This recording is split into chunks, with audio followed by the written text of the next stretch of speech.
Namo Buddhaya. Oke, my students, hari ini kita akan belajar mengenai kasih sayang murid kepada guru. Nah, minggu lalu kita sudah belajar mengenai kasih sayang guru kepada muridnya. Nah, anak-anak Miss Dwi, kan kalian sebagai murid ya. Nah, jadi sebagai murid ini mempunyai kewajiban untuk memberikan kasih sayang juga kepada guru-guru kalian ya. Karena guru sudah menyayangi murid-muridnya, maka kita sebaiknya bisa membalas kebaikan mereka. Nah, bagaimana cara murid menyayangi gurunya? Nah, di sini Miss Dwi akan menjelaskan bagaimana sih sebenarnya seorang murid bisa menyayangi guru-gurunya. Ya, itu yang pertama, kita menghormati guru. Ya, kita menghormati guru, kemudian kita membantu guru kita yang sedang membutuhkan bantuan kita, kemudian kita memperhatikan guru kita saat mengajar, dan kita mengerjakan tugas dari guru. Nah, apabila guru memberikan tugas atau PR kepada kita, kepada anak-anak Miss Dwi, maka sudah menjadi kewajiban kalian untuk mengerjakan tugas dengan baik dan sungguh-sungguh sehingga nanti mendapatkan nilai yang terbaik ya. Itu cara untuk menyayangi guru. Kemudian murid menghormati gurunya melalui ucapan dan perbuatan. Jadi tidak hanya melalui perbuatan saja, ternyata melalui ucapan pun kita bisa memberikan kasih sayang. Nah, contoh menghormati guru ini seperti apa? Yaitu yang pertama, bersikap anjali. Ya, kita tahu bersikap anjali itu merangkapkan kedua telapak tangan di depan dada sambil mengucapkan salam saat bertemu guru. Kalau misalkan memberikan salam kepada guru yang beragama Buddha, ya kita mengucapkan Namo Buddhaya.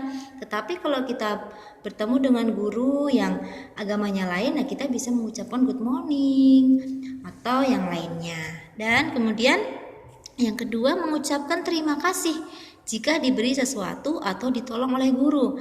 Nah, kalau misalkan para siswa semuanya, anak-anak Miss Dwi mendapatkan bantuan dari guru, nah sudah merupakan kewajiban kita untuk mengucapkan terima kasih karena sudah ditolong.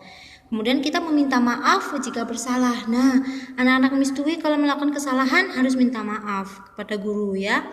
Jangan merasa kita benar. Kalau kita merasa salah ya kita harus meminta maaf kepada guru kita.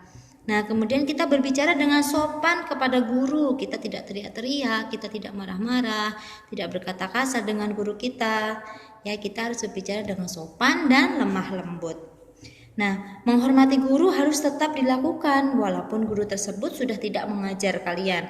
Nah, misalkan sekarang anak-anak Miss Dwi sudah kelas 2. Nah, anak-anak Miss Dwi tidak boleh melupakan dan tidak boleh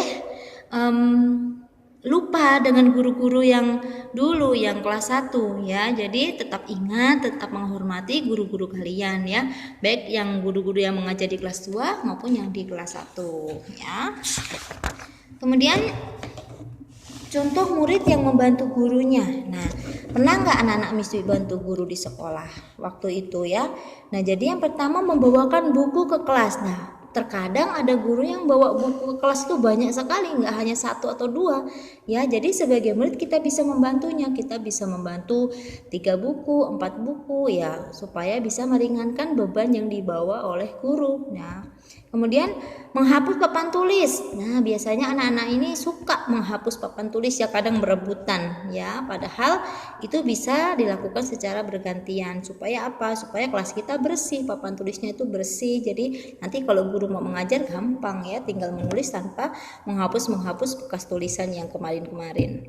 Nah, kemudian merapikan dan menjaga kebersihan kelas. Nah, kalau di kelas kita harus menjaga kebersihan, piket kelas, sapu kelas ya, supaya kita nyaman dalam belajar. Ini cara untuk membantu guru kita. Nah, sebenarnya tugas utama murid adalah belajar. Jadi tugas murid adalah belajar dengan sungguh-sungguh. Memperhatikan saat gurunya mengajar, kemudian mengerjakan tugas-tugas dari guru, kemudian mengerjakan tugas dengan baik dan sungguh-sungguh. Kemudian ketika mengerjakan tugas belum mengerti ya bertanya lagi kepada guru maupun orang tua.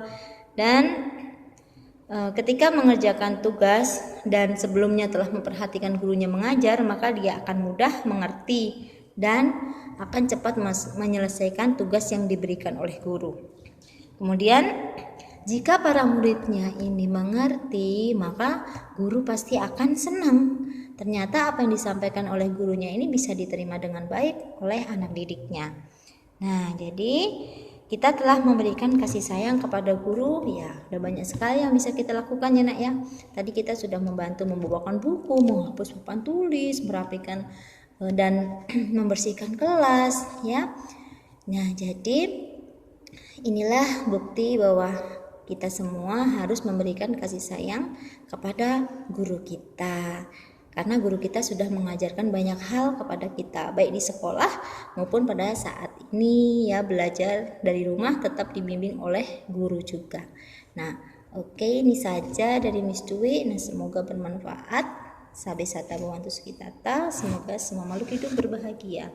Sadu, sadu, sadu, namo buddhaya.